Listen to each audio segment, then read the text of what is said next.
this way and that in order to find the safest passage along the rough lane. The other, a shorter, heavier individual, followed a few steps behind and carried a bulky bag over one shoulder. "Come on, Bill said. "Come to Daddy, you naughty children."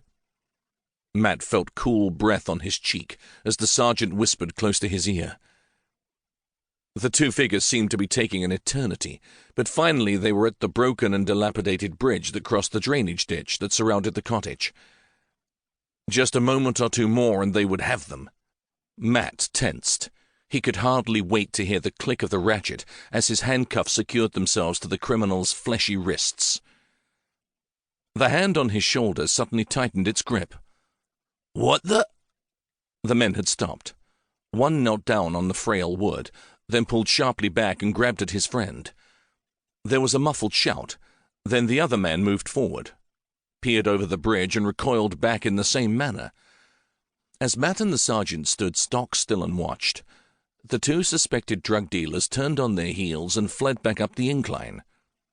This time there was apparently no thought of danger and no care for personal safety.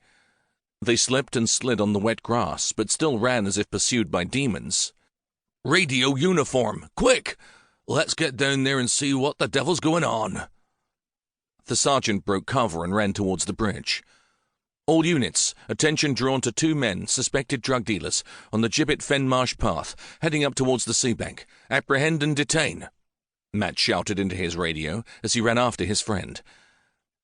As he approached the edge of the bridge, an arm shot out and stopped him in his tracks. "Dear God in heaven." "Sarge?" The arm slowly dropped down, allowing him access to whatever horror his sergeant had seen. Matt felt a coldness slither between his shoulder blades as he stared over the splintery planks of rotting wood.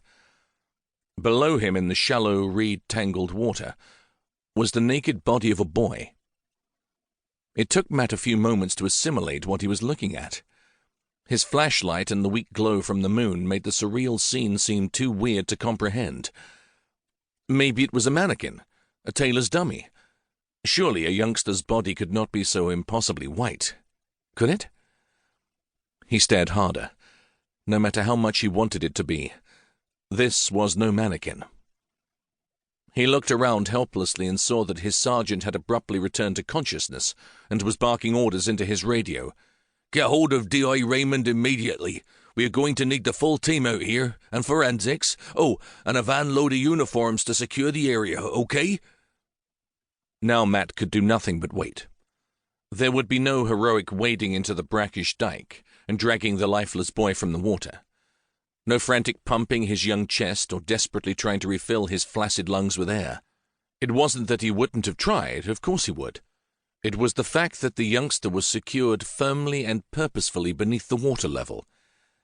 His thin arms were tied to the heavy wooden stanchions that supported the bridge with lengths of barbed wire. In fact, he was snared in a tangled cocoon of the vicious fencing, and the wire that held his feet was weighted by heavy pieces of concrete. Matt dropped to his knees, as close to the edge of the bridge as he dared, and stared down at the boy's face. Maybe it was because the boy was about the age of his best mate's son, Harry. Maybe it was because, like Harry, the lad was thin and lanky, with hair too long to be cool. Whatever. This one affected him differently to anything else he'd ever seen. And he'd seen plenty of bodies.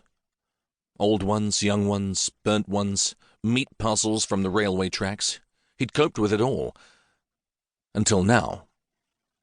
He swallowed back a sob. He can't be more than 11 or 12, can he?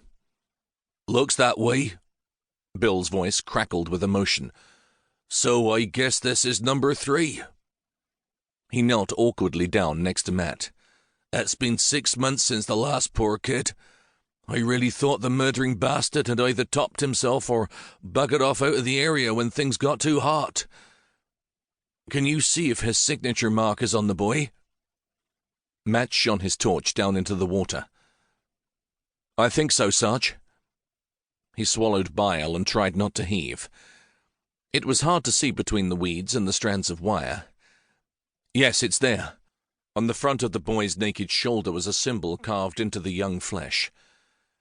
Matt had seen it before in the other 2 victims. No one